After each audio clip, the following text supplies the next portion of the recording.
नमस्कार दोस्तों, good evening. कैसे हो आप सब? तो दोस्तों आज है जो 16 सितंबर और 16 सितंबर को ओज़ोन दिवस के रूप में मनाया जाता है। तो दोस्तों क्यों मनाया जाता है ओज़ोन दिवस और ओज़ोन दिवस के मनाने के पीछे का क्या कारण है और ओज़ोन परत क्या है और ये हमारी पराबैंगनी किरणों से कैसे रक्षा करती है और पराबैंगनी किरणें क्या होती है, इन सब सारी चीज़ों के बारे में डिटेल में जानने के लिए मेरे साथ जुड़े रहिए और जो इस सेशन को आप देखिए। दोस्तों मैं आपके लिए बहुत ही इंपॉर्टेंट जो रिसर्च करके बहुत सारी इसकी अच्छी-अच्छी डिटेल्स ओज़ोन परत के बारे में और इसके जुड़ी रिलेटेड ऑल जानकारी मैं लेके आया हूँ। तो दोस्तों जो स्वागत है आपका ऑलराउंडर चैनल पर।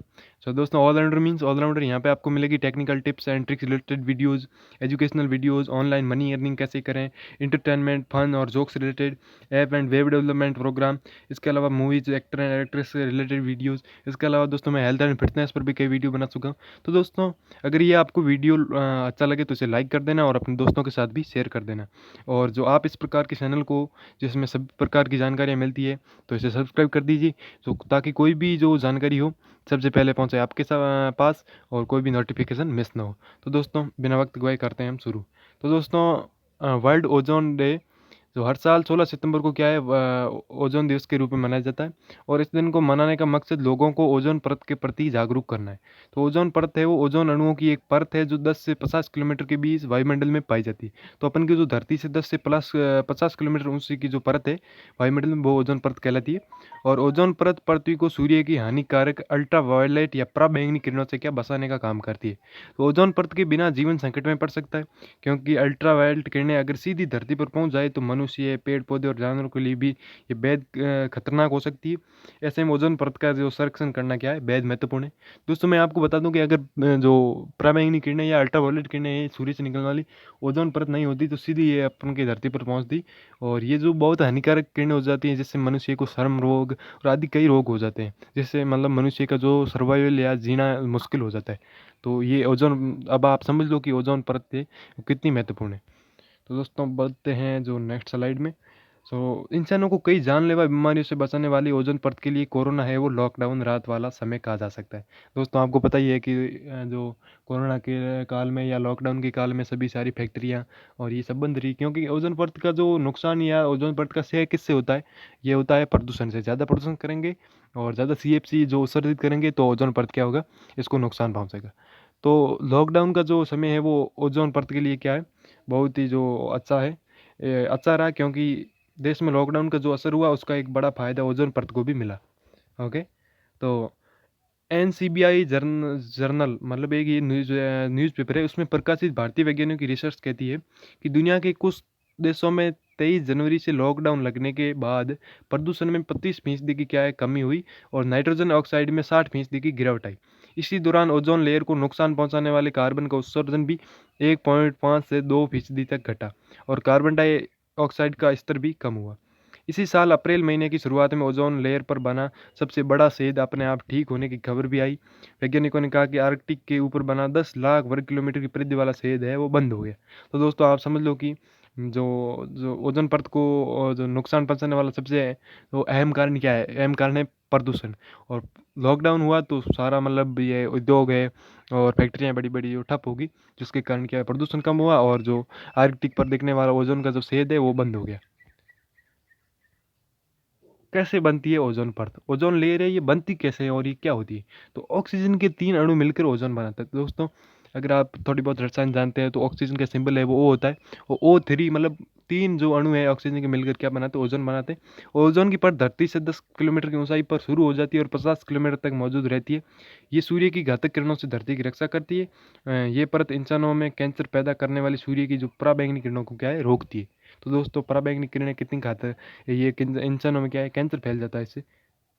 ओजोन को नुकसान पहुंचाने वाले कण कैसे बनते हैं या फिर ओजोन को जो नुकसान पहुंचाने वाला प्रदूषण बनता कैसे? तो वातावरण में नाइट्रोजन ऑक्साइड और हाइड्रोकार्बन जब सूर्य की किरणों के साथ प्रतिक्रिया करते हैं तो ओजोन प्रदूषक कणों का निर्माण करते हैं। तो अपन के जो उद्योगों से निकलता है ना नाइट्रोजन ऑक्साइड और हाइड्रोकार्बन, जब ये आपस में रिएक्ट करते हैं सूर्य की किरणों के साथ मिलकर तो ओजोन प्रदूषक कणों का निर्माण होता है। वाहन और फैक्ट्रियों से निकलने वाली कार्बन मोनोऑक्साइड CO व दूसरी गैसों की रासायनिक क्रिया भी ओजोन प्रदूषित कणों की क्या है मात्रा को बढ़ाती है। वैज्ञानिकों के मुताबिक 8 घंटे के औसत में ओजोन प्रदूषण की जो ओजोन की जो प्रदूषक है उसकी मात्रा 100 माइक्रोग्राम प्रति घन मीटर से अधिक नहीं होनी चाहिए। ओके, तो वैज्ञानिक कहते हैं कि 8 घंटे के औसत में अगर ओजोन के जो प्रदूषक है या ओजोन को नुकसान पहुंचाने वाले उनकी जो मात्रा है वो 100 माइक्रोग्राम प्रति घन मीटर से अधिक नहीं होनी चाहिए। इससे अधिक हुई तो ओजोन परत को नुकसान पहुंचेगा। सो कैसे हुई वर्ल्ड ओजोन डे की शुरुआत? मतलब ये किसने दी पहल के भाई ओजोन दिवस मनाना चाहिए और लोगों को जो ओजोन दिवस के रूप में मतलब के जागरूक करना चाहिए कि भाई अपन को प्रदूषण करना कम करना है, ओजोन प्रदूषण कम फैलाना है। तो 16 सितंबर 1987 को संयुक्त राष्ट्र के नेतृत्व में ओजोन छिद्र से उत्पन्न चिंता के निवारण के लिए कनाडा के मॉन्ट्रियल शहर में दुनिया के 33 देशों ने एक समझौते पर हस्ताक्षर किए थे। इसे मॉन्ट्रियल प्रोटोकॉल कहा जाता है। इसकी शुरुआत 1 जनवरी 1989 को हुई। इस प्रोटोकॉल का लक्ष्य वर्ष 2050 तक ओजोन परत को नुकसान पहुंचाने वाले रसायनों पर नियंत्रण करना था।